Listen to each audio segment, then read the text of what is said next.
भारत के सबसे ज्यादा जीने वाले इंसान। नंबर 5, स्वामी शिवानंद। भारत के 125 साल के बुजुर्ग, जिन्हें अभी हाल ही में पद्मश्री अवार्ड दिया गया था।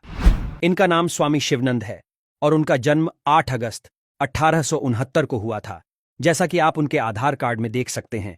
और ऐसा आधार कार्ड भी आपको शायद ही कभी देखने को मिले। न्यूज में आए तो लोगों ने पता करने की कोशिश की आखिर इनकी जीने का राज क्या है, जो कि अभी 125 साल के हैं और पूरी तरह से हेल्दी है। तब उन्होंने बताया कि उनके डेली रूटीन की वजह से जी रहे हैं और डेली 1 से 2 घंटे योग करते हैं। वह खाने में ज्यादा मसाले वगैरह भी नहीं खाते। नंबर 4, तपस्वी जी महाराज। इनका जन्म 1770 में हुआ था और मृत्यु 1856 में हुई थी। यह 186 सालों तक जीवित रहे थे। पटियाला के राजकुमार के रूप में जन्मे। जहां इनका जन्म हुआ वो किसी राजशाही महलों से कम नहीं था। इनके लंबे समय तक जीवित रहने का रहस्य है कि उन्होंने दशकों तक कठोर तपस्या की और अपनी जवानी वापस पाने के लिए प्राचीन वैदिक तकनीक का उपयोग करते हुए कायाकल्प उपचार का 3 बार इस्तेमाल किया। ये बहुत कठिन तपस्या होती है। कायाकल्प उपचार एक प्राचीन वैदिक तकनीक है जो शरीर को जवान और स्वस्थ रखने के लिए इस्तेमाल की जाती है। नंबर 3, देवराहा बाबा। देवराहा बाबा इंडिया के उत्तर प्रदेश से थे।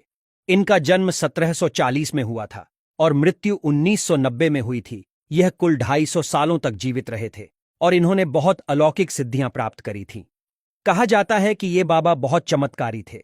इनका आशीर्वाद लेने बहुत बड़े लोग आते थे। देश के पहले प्रधानमंत्री जवाहरलाल नेहरू, राजीव गांधी से लेकर अटल बिहारी वाजपेयी भी आ चुके हैं।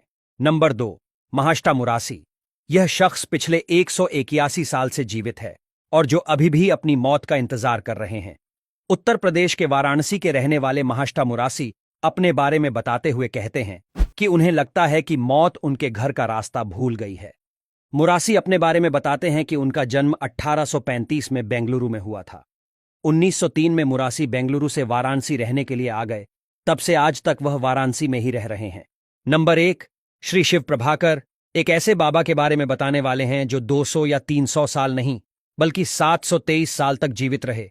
हम बात कर रहे हैं श्री शिव प्रभाकर सिद्ध योगी जी की, जिनका जन्म 1263 में अकावूर मारा में हुआ था और महज 9 वर्ष की आयु से ही उन्होंने गुफाओं में ध्यान लगाना शुरू कर दिया और इतनी सिद्धि हासिल कर ली कि वे लोगों के भविष्य से लेकर वह क्या सोच रहे हैं सब बता देते थे। और यहां तक कि कुछ लोगों का कहना है कि जब बाबा ध्यान लगाते थे तो वे हवा में उड़ने लगते थे। अपने 723 साल के जीवन काल में उन्होंने अपने शरीर रूप को 17 बार बदला था।